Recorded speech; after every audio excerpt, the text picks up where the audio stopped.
तर याच इशारा सभेतून जरांगे पाटील आणि छगन भुजबळ यांच्यावर टीका केली आहे. भुजबळांनीच पाहुण्यांचं हॉटेल जाळलं असा आरोप केलाय. भुजबळ बाजाराची पिशवी घेऊन फिरत आहेत. जरांगे पाटलांनी भुजबळांवर खालच्या शब्दात टीका केली आहे. तसेच गिरीश महाजनांनी सांगितलं मात्र भुजबळांवर बोलू नका, आम्ही बोललो नाही, मात्र छगन भुजबळच आमच्यावर टीका करतायत, आरोप करतायत, त्यामुळे आम्हाला बोलावं लागतंय असं सुद्धा जरांगे पाटील यांनी म्हटलंय.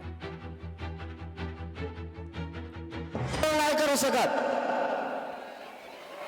हे कधीच कोणाच्या घरावर नाही जाऊ शकत. यांचे येणीच फोडिले रे, हे लंगुत आमच्या गोरगरबात नाव घेतले, यांनातलं कंडे यांचं सुरू केलं येईन. ते येवल्याचं येडपट सगळ्या दुन्याचं बाव चाळलेलं तिकडून आलं आणि त्याच्यात पाहुण्याचं त्यानेच हाटल जाळीले. नाव आमच्या पोराचं घेते बधीर सगळ्या दुन्याचं, त्याच ऐकत ती सरकारी. आताची पिशा घेतल्यात, काही दिवसाने तुटलेल्या चपला केळाचे सालपटे तो ह्याजवळच घेणार.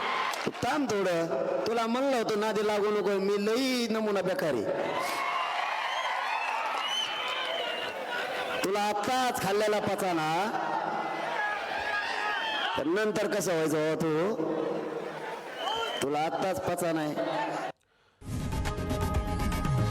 लोकशाही मराठी ऐका, पहा, जागरूक रहा.